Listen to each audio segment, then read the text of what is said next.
बस भी कर दे जैन, अब तो दिन की रोशनी फैल गई है। आलिया पूरी रात जैन की शिद्दत को सहकर अब थक चुकी थी। पूरी रात के जागे हुए थे, लेकिन जैन था कि उसकी बेखुदी में जरा भी फर्क नहीं आ रहा था। शादी की रात थे, इसीलिए झिझक के मारे वो उससे ज्यादा इनकार भी नहीं कर पाए। लेकिन सर्दियों की तवील रात गुजारने के बाद अब सुबह की रोशनी फैल चुकी थी। वो बेतहाशा थकन से चूर हो चुकी थी। बलाक बेबसी से उसने हाथ जोड़कर जैन की मिन्नत की थी, तब वह पीछे हटा था। आंखें उसकी भी नींद से चोर थी, लेकिन आलिया की खूबसूरती और हसीन चेहरे ने तो उसे पागल करके रख दिया था। बहरहाल अब करवट बदलकर सो चुका था। आलिया की आंखें भी नींद से बोझल थीं। जैसे ही वह गहरी नींद में गई, कमरे के दरवाजे पर दस्तक हुई थी। जैन बेखबर सो रहा था, इसीलिए आलिया को ही उठना पड़ा। उसने दरवाजा नहीं खोला था। बड़ी मुश्किल से कमरे के दरवाजे तक नींद में झूलती हुई पहुंची थी। कहने लगी, कौन है? तो उसकी सांस कहने लगी, बेटा 9 बज गए हैं, तुम्हारे घर वाले नाश्ता लेकर आ रहे हैं, तुम लोग तैयार होकर आ जाओ। आलिया का दिल चाहा कि रो दे। 7 बजे तो उसके बेटे ने उसकी जान छोड़ी थी। वह मुश्किल से 2 घंटे ही सोई थी जब सासू माँ ने दरवाजा खटखटा दिया। उसने एक ही नजर जैन पर डाली, जो बेखबर सोया हुआ था, लेकिन फिर खामोशी से कपड़े निकाले और वॉशरूम में चली गई। नहा धोकर वापस आई, तैयार हुई और कमरे से बाहर आ गई। तब तक उसके घर वाले नाश्ता भी लेकर आ गए थे। उसके साथ जाहिदा बेगम कहने लगी, बेटा जैन को उठाओ, कितनी बुरी बात है, तुम्हारे घर वाले नाश्ता लेकर आए हैं। लेकिन वह तो जैन के पास जाने से भी कतरा रही थी। रात भर जितनी शिद्दत उसने दिखाई थी, दिल में कहीं ना कहीं जैन का डर उसके दिल में बैठ गया था कि कहीं वो उसके पास जगाने जाए और वो फिर से शुरू ही ना हो जाए। कहता था, दिल नहीं भर रहा, तुमसे बस नहीं चल रहा, इस रात को मजीद तवील कर दूं और तुम्हारी कुर्बत से खुद को सराप करता रहूं। उसकी बातों ने आलिया को जाने से कतरा पर मजबूर कर दिया था, लेकिन जाहिदा बेगम उसे बार बार कह रही थी। वह घबराते हुए कमरे में गई। वह अब भी गहरी नींद सोया हुआ था। वैसे भी 11 बज चुके थे। वह जैन के पास आई, उसका हाथ पकड़कर उसे हिलाने लगी। कहने लगी, जैन जल्दी से नहाकर तैयार हो जाएं, मेरे घर वाले भी आ चुके हैं, सब नाश्ते पर आपका पूछ रहे हैं। खुमार आलू। दांखें बमुश्किल ही जैन ने खोली। जब आलिया का निखरा निखरा रूप देखा तो फिर से दिमाग पर नए सिरे से सरसारी छाई थी। उसे खींचकर खुद पर गिराया था। आलिया सुफदत के लिए तैयार नहीं थी, इसीलिए बेसख्ता उसके ऊपर जा गिरी। कहने लगा, तुम्हारे पहलू से निकलने को दिल ही नहीं चाहता। एक तो कमबख्त के रिश्तेदार मुझे इसीलिए जहर लगते हैं, मियाँ बीवी को तो वक्त गुजारने ही नहीं देते। कहने लगी, प्लीज छोड़े मुझे। लेकिन जैन ने अपनी मानी फिर एक बार की थी, उसके बाद ही उसे छोड़ा था और खुद नहाने चला गया। वजिज होकर रह गई थी। बाहर आया तो तौलिया उसके मुंह पर फेंका और कहने लगा, मैं तो अपने ससुराल वालों के साथ नाश्ता करने जा रहा हूँ, तुम जाओ, दोबारा से नहाकर तैयार हो जाओ और फिर सबको वजह भी बता देना। आलिया का बस नहीं चल रहा था कि रो दे। बहरहाल वह जा चुका था। आलिया ने दोबारा से गुस्ल किया और वही कपड़े पहनकर तैयार होकर बाहर आ गई, लेकिन सर पर दुपट्टा अच्छे तरीके से डाल लिया ताकि किसी को शक ना हो। सबके साथ नाश्ता किया। नाश्ता करने के बाद जैन फिर उसे इशारा कर रहा था कि चलो कमरे में, लेकिन वह तंग आ चुकी थी, इसीलिए जाहिदा बेगम के साथ ही बैठी बातों में मसरूफ रही। लेकिन जैन बार बार अपनी नजरों से उसे कमरे में जाने के इशारे कर रहा था। आलिया का दिल बड़ी जोर जोर से धड़क रहा था, लेकिन वक्त यूं ही गुजरने लगा। गुस्से में आकर जैन कमरे में चला गया। दरवाजा भी बड़ी जोर से मारा था। जाहिदा बेगम कहने लगी, इसे क्या हुआ है? कहने लगी, पता नहीं। बहरहाल वह कमरे में नहीं गई। रात को वलीमा था। फिर वह पलर चली गई। रात को ग्रे और सिल्वर रंग की मैक्सी में वह कमाल लग रही थी, कयामत ठा रही थी, और जैन तो उस पर नजरें हटाना भूल गया था। जब वो दोनों स्टेज पर बैठे तो जैन ने उसका हाथ पकड़ रखा था। बैठती उसके कान में सरगोशी करने लगा। कहने लगा, आज तो तुम मुझसे बचोगी नहीं। लेकिन आलिया का सर चकरा रहा था। पूरी रात वह नहीं सो पाई थी। फिर पूरा दिन भी जाहिदा बेगम के साथ बैठी रही और अब तो यूं थी कि नींद से बेहाल थी। उसमें इतनी हिम्मत नहीं थी कि आज भी जैन के साथ रत जगह काट। रात को आलिया की वालिदा रशीदा बेगम ने जाहिदा बेगम से कहा, हमारे यहाँ रिवाज है कि वलीमे पर हम बेटी को अपने घर ले जाते हैं और अगले रोज दूल्हा और उसके घर वाले आकर ले जाते हैं, तो आज हम आलिया को अपने साथ लेकर जाएंगे। जाहिदा बेगम ने तो कोई इतराज नहीं किया, लेकिन जैन के तो जैसे होश उड़े थे। कहने लगा, नहीं नहीं, हमारे यहाँ ऐसा कोई रिवाज नहीं है। जाहिदा बेगम ने उसके कांधे पर एक थपकी लगाई। कहने लगी, बस भी करो, इस तरह से बड़ों को जवाब नहीं देते। वह कहने लगी, आलिया को आप अपने साथ ले जाएं, कोई बात नहीं। आलिया भी ऐसा ही चाहती थी कि अपनी माँ के साथ जाए और नींद पूरी करे। सर फट रहा था, लेकिन जैन उसे जिन नजरों से देख रहा था, आलिया ने अपनी नजरें बदल ली, क्योंकि वह नजरों के इशारों से यही कह रहा था कि आलिया खुद मना कर दे कि वह मायके नहीं जाना चाहती। लेकिन आलिया ने उसकी तरफ देखा ही नहीं और अपने वालिदैन के साथ वह वापस घर आ गई। जैसे ही कपड़े चेंज करके वह सोने के लिए लेटी थी, जैन का फोन आने लगा। उसने फोन उठाया, कहने लगा, ये क्या तरीका है? तुम्हारे घर वालों का ऐसा कौन करता है? कहने लगी, जैन ये रस्म है। कहने लगा, भाड़ में जाए ऐसी रस्म, मैं तुम्हें लेने आ रहा हूँ और तुम मेरे साथ वापस घर आओगी। जैन बेहद गुस्से में था। कहने लगी, जैन मेरी बात को समझने की कोशिश करें, मैं अपने वालिदैन से क्या बहाना बनाऊंगी? वो कहने लगा, कुछ भी बहाना बनाओ, मैं कुछ नहीं जानता। अच्छा ये बताओ, तुमने चेंज तो नहीं किया? वो कहने लगी, मैं सब कुछ चेंज करके सोने लगी थी। वो कहने लगा, मुझे नहीं पता, मैं अभी आ रहा हूँ। जल्दी से तैयार हो, बिल्कुल वैसे ही लगो जैसी वलीम में लग रही। तुम्हारे जेवरात में खुद उतारूंगा, तुम्हारी एक एक चीज में अपने हाथों से उतारूंगा, जैसे सुहाग रात को उतारी थी। तुम होती कौन हो? बिना मुझसे पूछे चेंज करने वाली तुम मेरी हो। आलिया, मेरी इजाजत के बगैर तुम्हें कुछ भी करने की इजाजत नहीं। आलिया का तो जैसे सांस सीने में थम सा गया था, क्योंकि वह बहुत गुस्से में कह रहा था। आलिया कहने लगी, प्लीज अभी नहीं। जैन मेरी बात को समझे, मेरे घर वाले परेशान हो जाएंगे। लगा मुझे कोई फर्क नहीं पड़ता कौन परेशान होता है, किसे बुरा लगता है, मुझे कोई फर्क नहीं पड़ता। तुम मेरी बीवी हो और मुझे रात को तुम अपने कमरे में चाहिए हो। मैं तुम्हें हर रात अपने बिस्तर पर देखना चाहता हूँ। तुम्हारे पास सिर्फ 15 मिनट है। 15 मिनट के अंदर अंदर वैसे ही तैयार हो जाओ जैसे कि तुम वलीम पर लग रही थी। सेवरा भी वैसे ही पहन के रखना। मैं तुम्हें इशारे कर रहा था कि अपनी वालिदा को मना कर दो, कोई भी बहाना बना दो, लेकिन तुमने तो मेरी तरफ देखने की जहमत तक नहीं की। क्या तुम्हारी नजर में मेरी यह अहमियत है? पता नहीं जैन को हुआ क्या था, कुछ भी सुनने को तैयार नहीं था। अपनी बात कहकर उसने फोन बंद कर दिया और आलिया सोच में पड़ गई थी कि क्या करें और क्या ना करें। बहरहाल सबसे पहले तो उसने अपनी वालिदा को एतमाद में लिया। कहने लगी, वह जैन की कुछ तबीयत ठीक नहीं है, मैं जैन के साथ घर जा रही हूँ, फिर कभी रहने के लिए आ जाऊंगी। उसकी वालिदा ने ज्यादा तराज नहीं किया था। कहने लगी, ठीक है। लेकिन आलिया को यह मुनासिब नहीं लगा कि वो दोबारा से वलीम का जोड़ा पहने। अलबत्ता उसने सब कुछ पैक करके रख दिया। जैन ने सिर्फ बाहर मेन गेट पर हॉर्न दिया और आलिया से कहने लगा, बाहर आ जाओ, मैं अंदर नहीं आऊंगा। आलिया ने अपने वलीम का जोड़ा और तमाम सामान हाथों में पकड़ा और बाहर चली गई।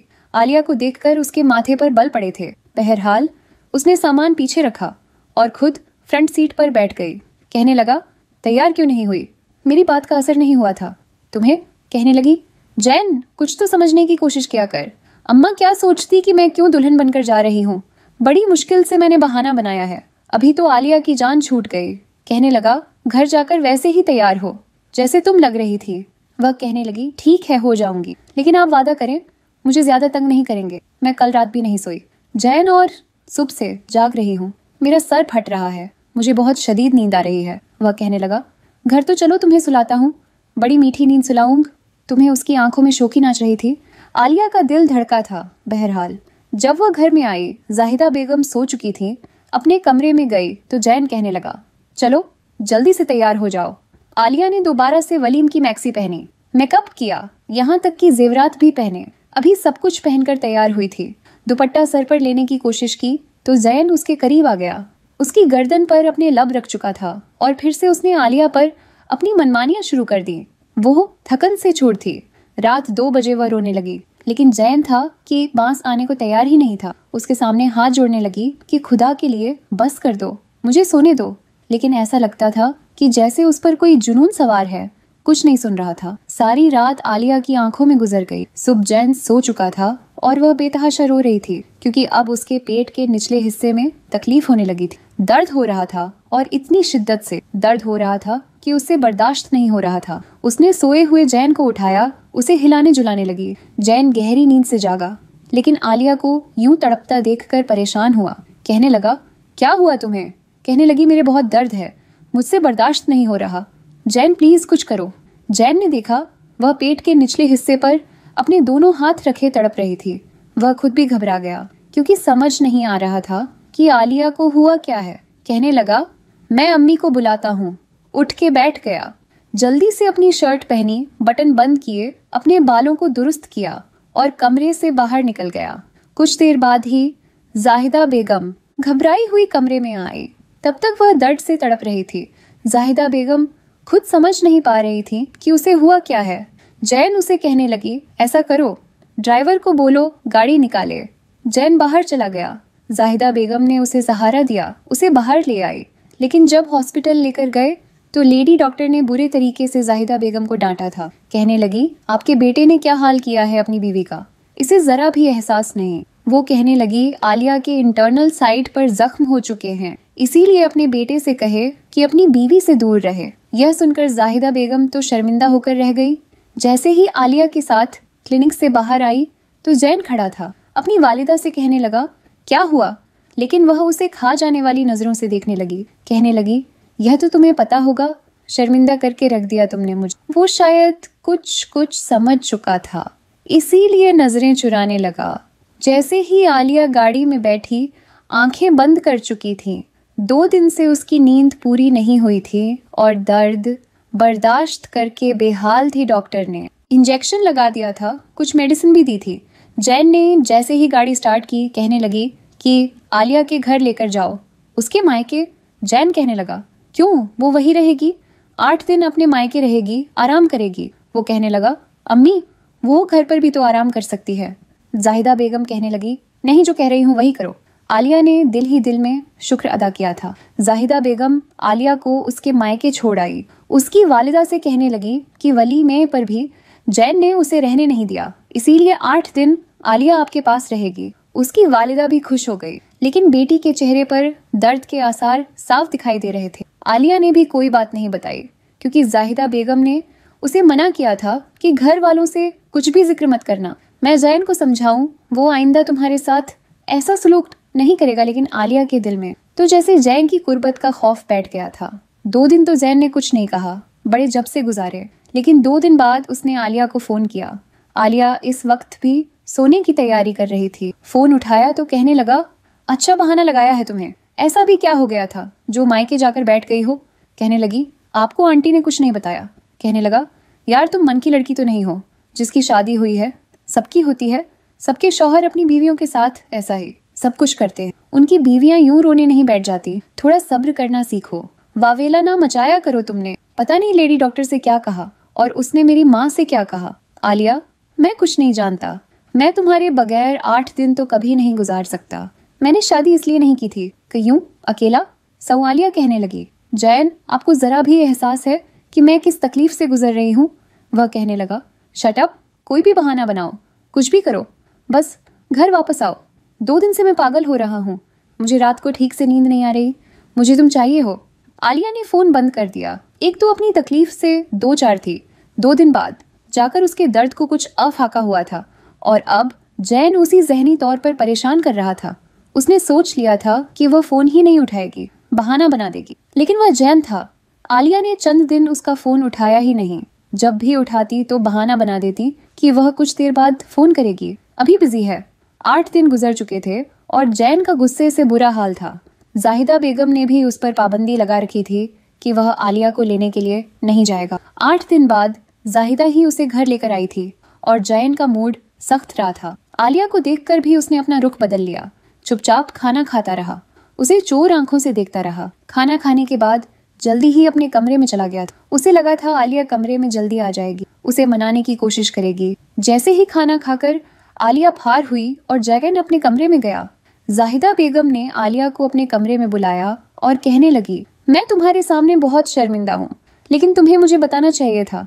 वो कहने लगी, आंटी मुझे खुद इन बातों का इतना पता नहीं था, मैं जैन को बहुत कहती थी लेकिन वो मेरी कुछ नहीं सुनता।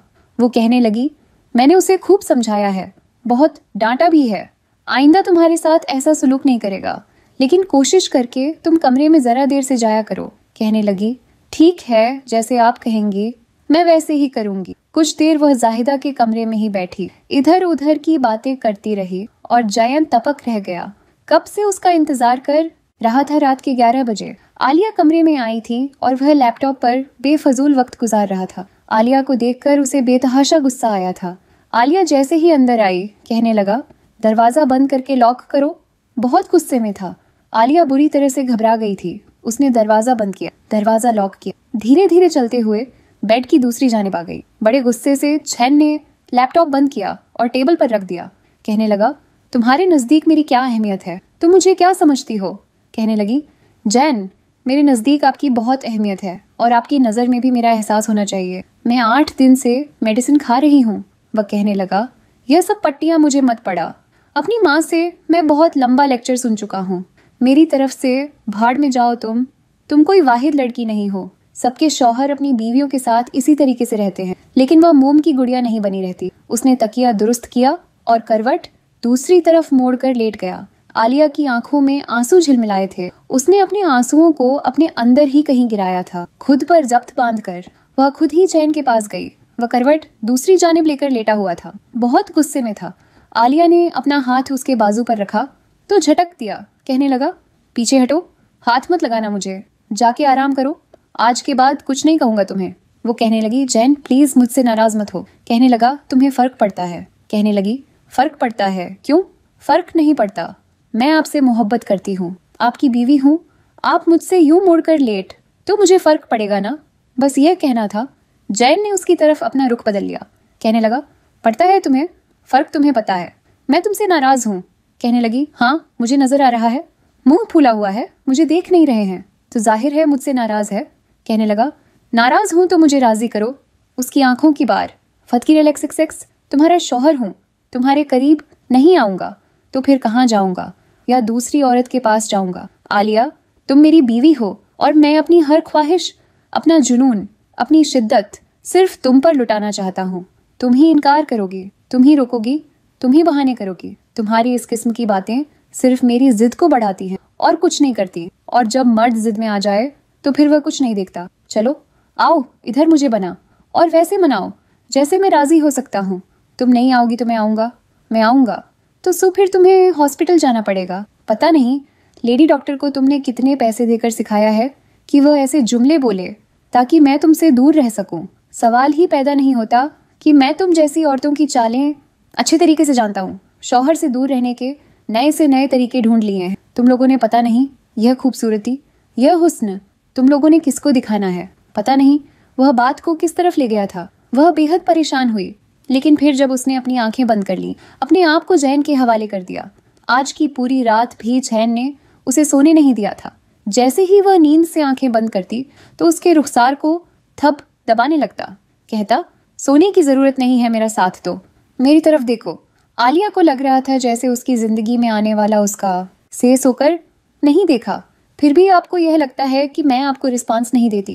कहने लगा, हाँ मैं सेटिस्फाई नहीं हो पाता, मैं अभी तक तुमसे सेटिस्फाई नहीं हुआ हूँ। मुझे सेटिस्फैक्शन चाहिए मुझसे। वैसी ही जुनूनी मोहब्बत करो जैसी मैं तुमसे करता हूँ। यह बच्चा यह सब कुछ छोड़ो, हम एक दूसरे के साथ बहुत अच्छी जिंदगी गुजार सकते हैं। जब मेरे पास आती हो तो बस पागल हो जाया करो। मुझे तुम्हारा पागलपन देखना है, वैसा पागलपन जो सब मैं तुम्हें दिखाता हूँ। आलिया तो उसकी बातें सुनकर बुरी तरह से घबराने लगी थी। उसकी आंखों में एक अजीब सी चमक थी। ना समझ आने वाली जैन को पता नहीं क्या हो जाता था। आलिया उठकर कमरे से बाहर आ गई। सोच रही थी कि हर बात जाहिदा बेगम से कह देगी। उसे कहेगी कि वह अपने बेटे को समझाएं। वह नहीं चाहती थी कि उनका बच्चा जाया हो। एक तरफ लेडी डॉक्टर की बातें उसे डराए हुए थी, दूसरा जैन की बातों ने उसकी जान निकाल कर रखती थी। पता नहीं उसे कैसी सेटिस्फेक्शन चाहिए थी। उसका साथ देती तो थी जितना दे सकती थी। हाँ, जानवरों वाला सुलूक नहीं कर सकती थी जो वो उसके साथ करता था। तभी कभी कभी तो उसके होठों को अपनी अपनी दस्तरस में लेकर इतनी जोर से काटता कि उसके होठों से खून बहने लगता। वह पीछे धकेल देती, उसे कहती, आप क्या कर रहे हैं?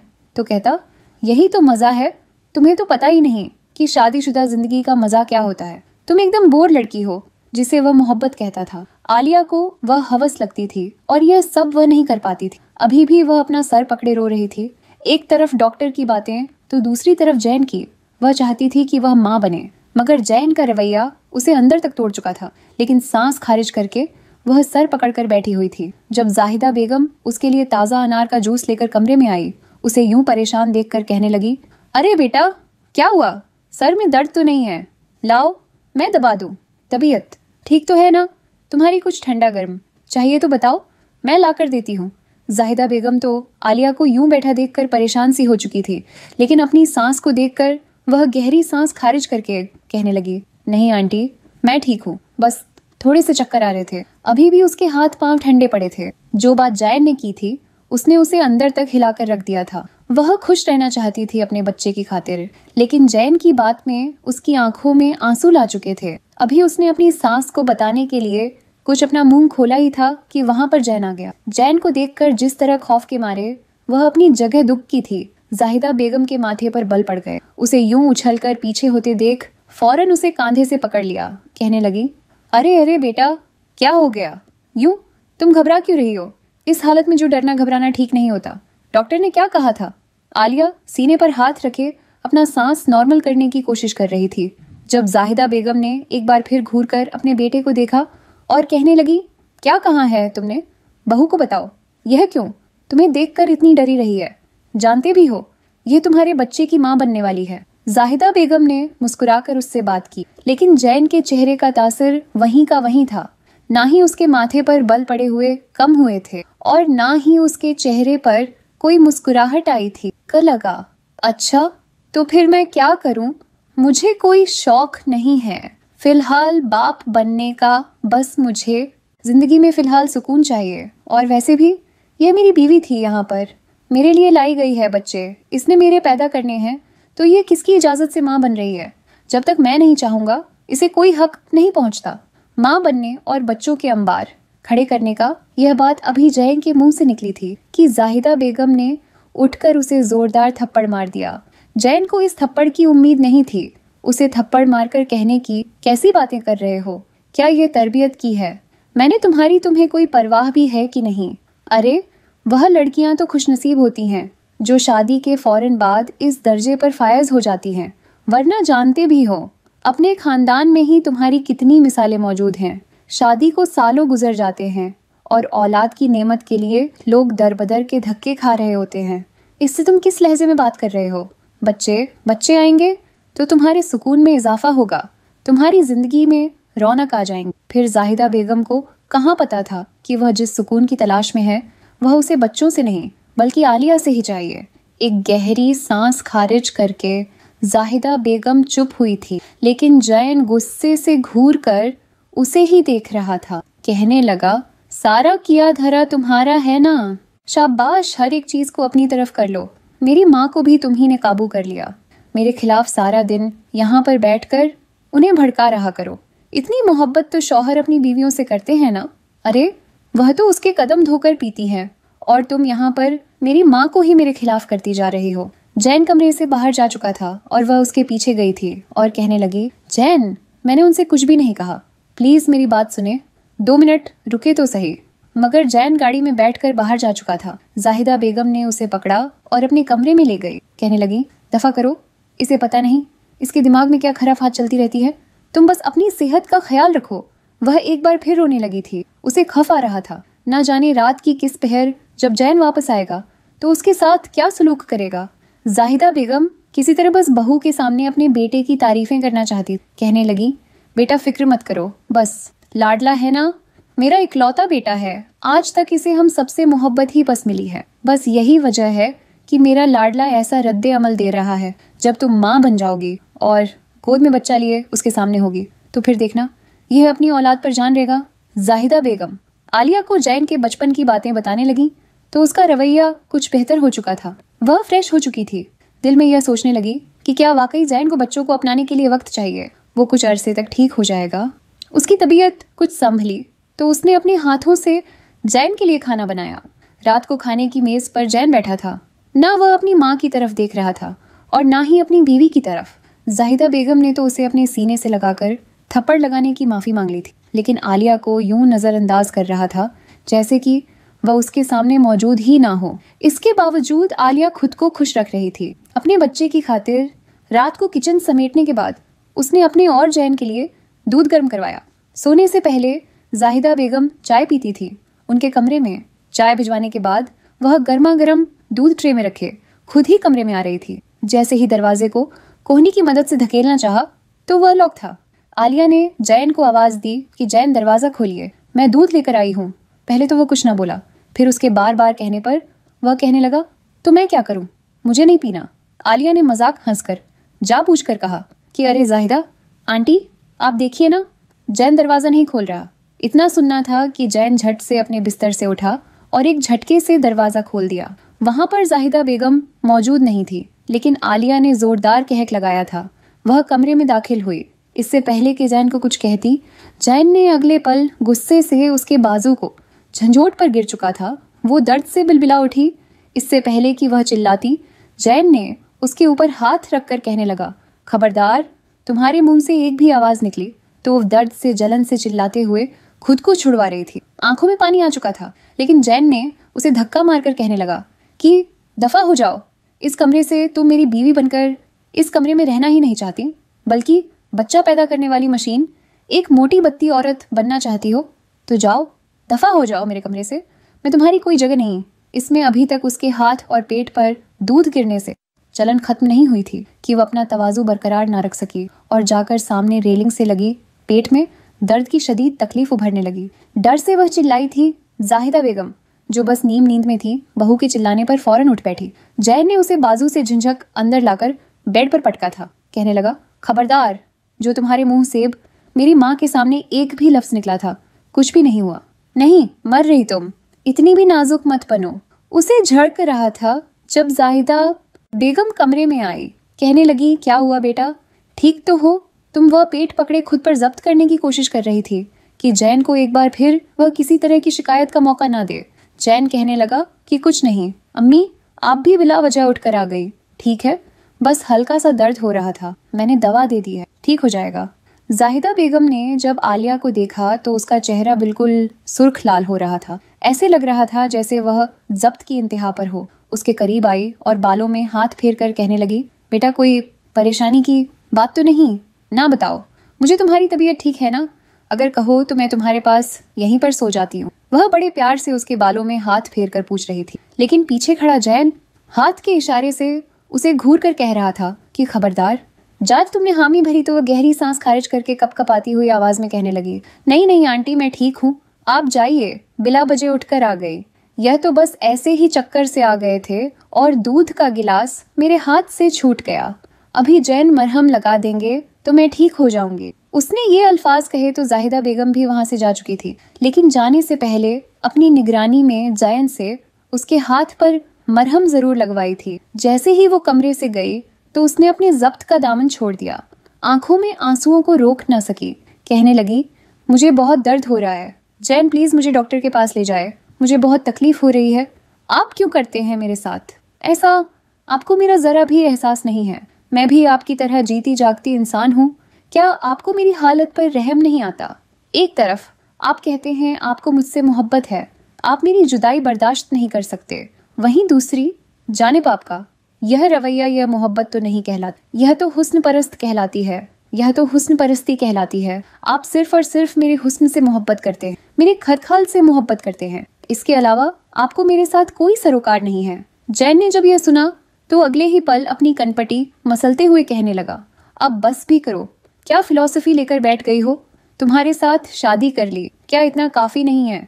अभी से ये रोना धोना मचा दिया है तुमने, इधर दिखाओ, ज्यादा तो नहीं चल गया हाथ तुम्हारा। यह कहकर वो उसके करीब बैठ चुका था और अगली बार उसने उसके जले हुए पेट पर भी दवा लगाना शुरू कर दी। जो हल्का हल्का सुर्ख हो रहा था, वह आंखें मूंदे लेटी हुई थी। अभी भी दर्द की टीस उसे पेट में उठती हुई महसूस हो रही थी। ऐसे लग रहा था जैसे पेट के अंदर कोई चीज कट रही हो। वह बार बार कह रही थी कि जैन, मुझे दर्द हो रहा है, प्लीज मुझे डॉक्टर के पास ले जाए, कहीं कोई अनहोनी ना हो जाए। लेकिन बार बार उसके मुंह से यह सब कुछ सुनकर और उसने दरा से एक पेन किलर निकालकर उसे खाने को दी। वह मना भी करती रही कि नहीं जैन, ऐसी हालत में इस तरह की दवाई नहीं खाई जाती, डॉक्टर ने सख्ती से मना किया हुआ है। लेकिन जैन जबरदस्ती उसे मुंह में दवा देकर पानी पिला चुका। कहने लगा, बिला वजह ही डॉक्टर ने तमाशा बना रखा है, खुद बैग भरकर जो दवा देते हैं वह उनको दिखाई नहीं देती। घर से कोई दवा ले तो वह यह है, वह है और पता नहीं क्या है। दवा का असर फौरन हुआ था। कुछ देर बाद ही दर्द की शिद्दत में कमी आ चुकी। जैन उसके करीब लेट चुका था। कहने लगा, अब तुम कुछ भी नहीं, बोलोई समझी बीवी हो तुम मेरी, और यह क्या प्यार मोहब्बत के किस्से छेड़ रखे थे तुमने? यह मेरी मोहब्बत ही है ना? जो मैं तुम्हें सोने नहीं देता, रात रात भर जगाए रखता हूँ और तुम पर अपनी शिद्दत लुटाता हूँ। बताओ भला, अगर मुझे तुमने कोई दिलचस्पी ना होती, तुमसे मोहब्बत ना होती, तो क्या मैं यूं तुम्हें रात रात भर जगा कर रखता? मैं तो तुम्हें मुंह तक नाना लगाता। क्या तुम वह शौहर नहीं देखे जो बीवी के करीब आते ही उससे उलझन महसूस करते हैं? उनसे आने वाली लहसुन प्याज की बदबू उनके करीब भी नहीं फटकने देती और वह दूसरी शादी कर लेते। तुम्हें तो खुश होना चाहिए कि तुम्हारा शौहर तुम्हारे हुस्न पर फिदा है। यह सुनकर आलिया का दिल सहम चुका था। वो उसकी हवस परस्ती को ही मोहब्बत समझकर खामोश हो चुकी थी, जब बातों ही बातों में वह एक बार फिर उसके करीब लाने लगा और वह अपना आप उसे सौंप कर प्यार से कहने लगी। एक आखिरी बार उसने कहा था, प्लीज जैन, ऐसा मत करें। डॉक्टर ने सख्ती से मना किया था, मुझे शदीद तकलीफ हो रही है। लेकिन जैन उसका चेहरा अपने हाथों में थाम कर कहने लगा, प्लीज जान, सिर्फ एक बार मुझे अपने पास आकर मुझे अपनी सारी तिश्नगी मिटाने दो। इसके बाद मैं तुम्हारे पास नहीं आऊंगा। मैं वादा करता हूँ, सिर्फ और सिर्फ आज की रात के लिए। वो जितनी भी तकलीफ हुई थी, उसने एक बार फिर अपना आप उसके हवाले कर दिया। डॉक्टर की हिदायत के बावजूद वह अपना आप उसे सौंप चुकी थी। रात के 2 बज चुके थे, लेकिन जैन तो बस करने का नाम ही नहीं ले रहा था। उगता हुए लहजे में उस पर बेहोशी सी तारी होने लगी। कहने लगी, प्लीज प्लीज बस कर दीजिए, मुझे चक्कर आ रहे हैं, मुझे अपनी आंखों के सामने मौत दिखाई दे रही है। लेकिन जैन उससे चंद लहू की मोहलत मांगता। एक बार फिर उसमें खो चुका था। एक वक्त ऐसा भी आया जब वो दुनिया से बेगानी अपनी आंखें मीच चुकी थी। उस पर बेहोशी तारी होने लगी और वह मुसलसल उसके मुंह पर उंगलियां फेरते उसे कह रहा था, नहीं नहीं, आंखें बंद मत करना, इधर मेरी तरफ देखो ना, यहाँ मेरा साथ तो इधर देखो। अभी वह उसे यही बोल रहा था, लेकिन वह तो जैसे हर एक चीज से बेगानी हो चुकी थी। जैन को उस पर गुस्सा आ गया। अगले पल उसने उसके साथ ऐसी सख्ती बरती कि फलक शिगा चीख उसके हलक से निकली। ऐसे लग रहा था जैसे उसकी जान ही लबों पर आ चुकी हो। नफरत, कात क्या होती है, इस वक्त उसे अपने शौहर से महसूस हो रही थी, जब उसके मुंह पर हाथ रखकर वह कह रहा था, चुप, खबरदार, मजीद कोई आवाज अपने हलक से मत निकालना। वह दर्द से दोहरी हो चुकी थी। उसके चीखने चिल्लाने की आवाजें बाहर तक जा रही थीं। जाहिदा दरवाजा धड़ाधड़ दस्तक दे रही थी। जब जैन ने उसे सख्ती से तंब की कि माँ को कुछ मत बताना, उसने जैसे ही दरवाजा खोला तो आलिया दर्द के मारे उठकर अपनी सांस के गले लगना चाहती थी, लेकिन झट से गिर गई। उसे यूं गिरा देखकर जाहिदा बेगम फौरन आगे बढ़ी। जिस हालत में वो उस वक्त थी, जाहिदा बेगम बहुत कुछ समझ चुकी थी। उन्हें तो समझ नहीं आ रही थी कि आखिर उस लड़के को ऐसी कौन सी गैरत दिलाए कि उसे अक्ल आ जाए। फौरन आलिया को हॉस्पिटल ले जाया गया। डॉक्टर ने आलिया की हालत देखी तो अपना सर पकड़कर बैठ गई। कहने लगी, इसकी शादी किसी हैवान से करवाई गई है या शैतान से, क्योंकि वह हैवान जैसे शैतान तो हो सकता है, अगर इंसान नहीं। इंसान यूं नहीं करते। या लड़की की हालत देखिए, अभी से 1 हफ्ता नहीं हुआ। मुझे लगता है आप लोगों ने इसकी शादी एक जिस्म के पुजारी से करवा दी है, जिसके लिए सिर्फ और सिर्फ औरत एक गोश्त का टुकड़ा है, जिसे जब उसका मन चाहेगा वह अपने मुंह में चबाए और जब दिल चाहेगा थूक कर चला जाएगा। डॉक्टर की बात पर जाहिदा बेगम के आंसू आ चुके, क्योंकि आसपास बैठी और औरतें तक भी डॉक्टर की यह बात पहुंच गई थी। जाहिदा बेगम की अपने इलाके में बहुत इज्जत थी। खानदान पड़ोस की औरत उन्हें इज्जत की निगाह से देखती थी। यह औरत भी उन्हें अच्छे से जानती थी। सभी एक दूसरे से मुंह छुपाने लगी। डॉक्टर का कहना था, आपकी बहू का बच्चा जाया हो चुका है, मुबारक हो आपको। आपको तो इस खुशी के मौके पर मिठाई बांट चाहिए, जश्न मनाना चाहिए। बताइए, कॉल करके अपने बेटे को आज से पहले वो किसी के साथ जो पर्सनल नहीं हुई थी, मगर आखिर को वह भी एक इंसान थी, कितना बर्दाश्त करती जो जुल्म इस बच्ची पर किया जा रहा था। वजीद उससे बर्दाश्त ना करना मुमकिन नहीं था, क्योंकि वह जाहिदा बेगम की ही उम्र की एक औरत थी और इस तरह के मामलात की पेचीदगियां अच्छे से समझ सकती थी। वहीं जब आलिया को पता चला कि उसका बच्चा इस दुनिया में आने से पहले ही जा चुका है, तो वह फूट फूट कर रोने लगी। उसकी तबीयत काफी खराब थी। ब्लड प्रेशर बार बार लो हो रहा था। आलिया की माँ भी वहीं पर आ गई। सास ने उसके सामने हाथ जोड़े थे कि अपनी माँ को मत बताना, मैं सब कुछ संभाल लूंगी। और वह अपने दिल ही दिल में यह सोचकर बेचैन हो रही थी कि क्या करें, माँ को भी कुछ ना पता। जैसे ही उसने अपनी माँ को अपने सामने देखा तो गले लगकर रोते हुए उन्हें सब कुछ बता दिया। जाहिदा बेगम उनके सामने अपने हाथ दिखाकर कहने लगी, गुजरता रात किस तरह दरिंदगी का मुजाहरा जैन ने इसके साथ किया, उसने वो हकीकत बताई थी दोनों ही औरतों को इस पर शदीद गुस्सा आ चुका था। जाहिदा बेगम ने तो घर जाकर जैन को गिरेबान से पकड़ लिया। कहने लगी, मुझे तो शर्म आती है तुझे अपना बेटा कहते हुए। जब तू छोटा सा था मैंने तुझे 9 माह तक अपनी कोख में रखा। कौन करता है ऐसा? जैसी हरकत तूने की है। लेकिन वह फौरन खुद को बरी जिम्मा करते हुए कहने लगा कि अम्मी झूठ बोल रही हैं। वो आपको देखकर वो खुद बेड से गिरी थी। वो खुद ही नहीं चाहती कि माँ बने, जानबूझकर ही तमाशे लगा रही है। फिर जाहिदा बेगम उसके सीने पर मुक्के मारकर कहने लगी कि झूठ बोलता है तू। अरे मेरे सामने 24 घंटे रहती है वह लड़की। मैं उसकी आदत को अच्छे से जान चुकी हूँ। सारा किया धरा तेरा ही है। तू ही ऐसा बदबख्त निकला है जिसने एक मासूम बच्चे की जिंदगी बर्बाद कर दी। अब खुश हो जा। अपनी माँ को जलील करवाकर दोबारा कभी बाप नहीं बन सकेगा तू। जिसका कदर उसकी माँ उसके सामने रोई थी, उसे थोड़ी बहुत शर्मिंदगी तो हो ही चुकी थी। वही आलिया की माँ उसे अपने घर ले गई। आलिया को संभलने में वक्त लगा था। 1 माह तक वह अपने मायके में ही रही। इस दौरान एक बार भी उसने जैन से कॉल नहीं की थी। जाहिदा बेगम ने अपने बेटे से बात करने की कोशिश की। वह कब आता है, वह कब जाता है, उन्हें कुछ इल्म नहीं था। लेकिन फिर भी आखिर को एक माँ थी। अपने बेटे के बिखरे बाल, बड़ी हुई शेव और उसे चुप चुप देखकर उन्हें उस पर रस भी आने लगा था। वही जैन रोता हुआ अपनी माँ के पास आकर बैठा। कहने लगा, अम्मी मैं सुधर चुका हूँ। जानती है मुझे किस बात ने सुधारा है? आज मुझे एहसास हो रहा है कि मैंने कितना गलत किया। अपने हाथों से अपनी औलाद को मैंने खत्म किया। आज मेरा दोस्त मुझे खुशी खुशी बता रहा था कि वह बाप बनने वाला है। मेरे सामने उसने अपने बच्चे के लिए छोटे छोटे कपड़े खरीदे। इतनी खुशी से वह मुझे अपने ताज सुरात के बारे में बता रहा था और मैं उसका चेहरा देख रहा था। अम्मी मुझे बहुत गिल्टी फील हुआ। बताए ना मैं क्या करूं? मैंने इतना गलत किया। आलिया के साथ मेरा रवैया बहुत बुरा रहा, लेकिन मैं अपनी गलतियों को सुधारना चाहता हूँ। अम्मी, वह अपनी माँ के सीने से लगे रोते हुए यह सब कुछ कह रहा था। जाहिदा बेगम ने भी उसे गले से लगा लिया। अगले रोज ही दोनों माँ बेटा आलिया को लेने के लिए उसके घर पहुंच चुके थे। आलिया तो गुमसुम से एक तरफ बैठी थी। उसे तो जैन से खौफ आने लगा था। जाहिदा बेगम ने उसे यकीन दिलाया कि बेटा जैन सचमुच बदल चुका है। उसने अपनी गलती तस्लीम कर ली है।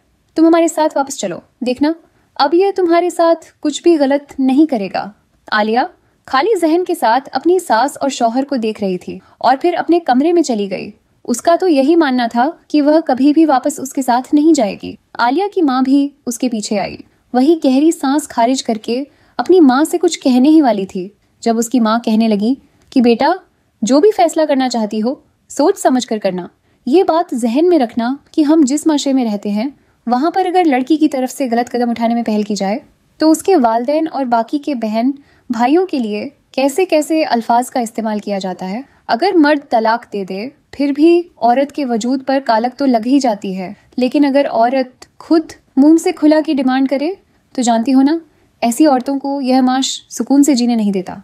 यह सुनकर आलिया सर झुका चुकी थी। चाहती तो वह यही थी, वह ऐसे शख्स से लहदकी इख्तियार कर ले।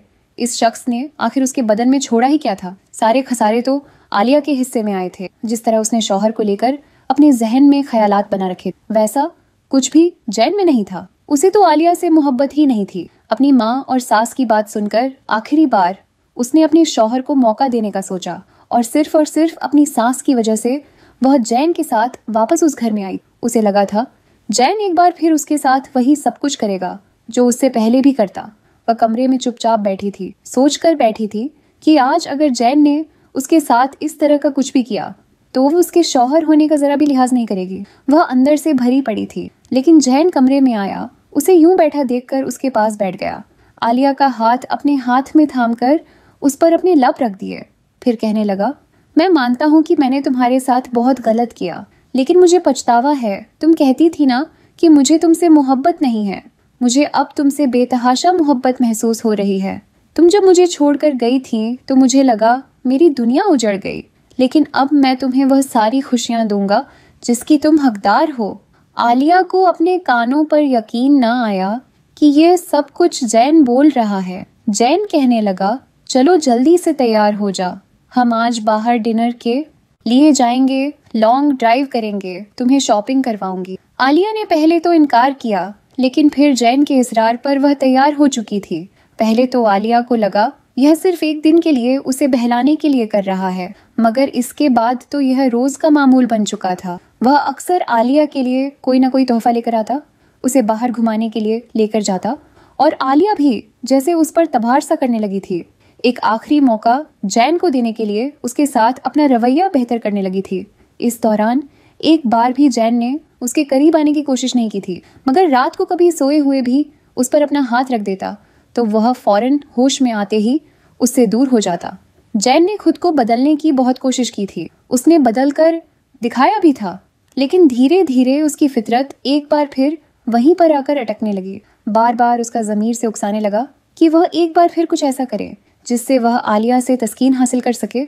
उसके लिए अपने आप को सुधारना और मजीद यह मुनाफकत का लबादा उड़ना आसान नहीं था। वहीं उसके दिल में औलाद की ख्वाहिश भी पनपने लगी थी, क्योंकि अपने हम उम्र कज़न और दोस्तों को जब अपने बाप बनने की खुशखबरी सुनाते देखता तो अंदर ही अंदर वह हसद करने लगा था। उस रोज जब वह घर आया तो आलिया का हाथ पकड़कर कहने लगा, आलिया, मुझे लगता है तुम अब कदर बेहतर हो चुकी हो। मुझे अपनी गलती का एहसास हो चुका है, इसीलिए मैं चाहता हूँ कि तुम मेरे बच्चे की माँ बनो। मैं वादा करता हूँ कि इस बार मैं तुम्हारा बहुत ख्याल रखूँ। यह सुनकर आलिया के चेहरे के तासुआत बदल गए। वह कहने लगी कि आपने बहुत देर कर दी। डॉक्टर ने कहा है कि मैं अब दोबारा कभी माँ नहीं बन सकती। मैं अब आपके लिए सिर्फ आपके इस्तेमाल का सामान बनकर रह चुकी हूँ।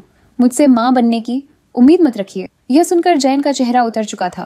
कहने लगा, नहीं, ऐसा नहीं हो सकता। मुझे औलाद चाहिए, तो बस चाहिए। तुम अपना इलाज करो, कुछ भी करो, लेकिन मुझे औलाद पैदा करके दो, वह भी बेटा। आलिया को इस वक्त उसकी जहनी हालत पर छुपा हुआ था। कैसा शख्स था, कभी औलाद की खातिर इसे अजियत से दो चार कर रहा था और कभी उसे हर हाल में औलाद मांग। लिए जाएंगे, लॉन्ग ड्राइव करेंगे, तुम्हें शॉपिंग करवाऊंगी। आलिया ने पहले तो इनकार किया, लेकिन फिर जैन के इसरार पर वह तैयार हो चुकी थी।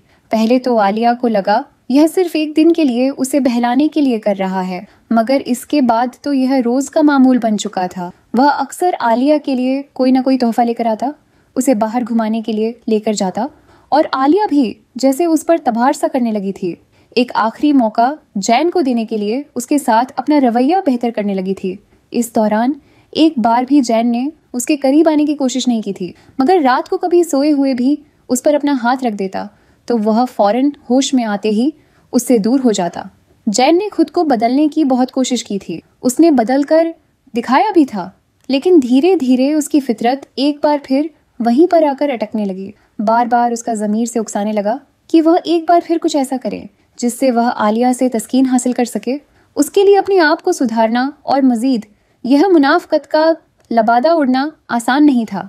वहीं उसके दिल में औलाद की ख्वाहिश भी पनपने लगी थी, क्योंकि अपने हम उम्र कज़न और दोस्तों को जब अपने बाप बनने की खुशखबरी सुनाते देखता तो अंदर ही अंदर वह हसद करने लगा था। उस रोज जब वह घर आया तो आलिया का हाथ पकड़कर कहने लगा, आलिया, मुझे लगता है तुम अब कदर बेहतर हो चुकी हो।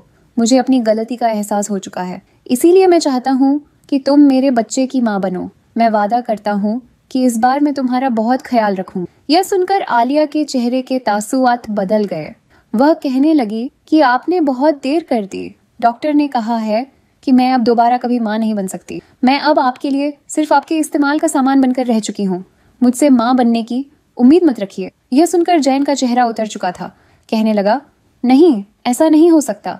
मुझे औलाद चाहिए, तो बस चाहिए। तुम अपना इलाज करो, कुछ भी करो, लेकिन मुझे औलाद पैदा करके दो, वह भी बेटा। आलिया को इस वक्त उसकी जहनी हालत पर छुपा हुआ था।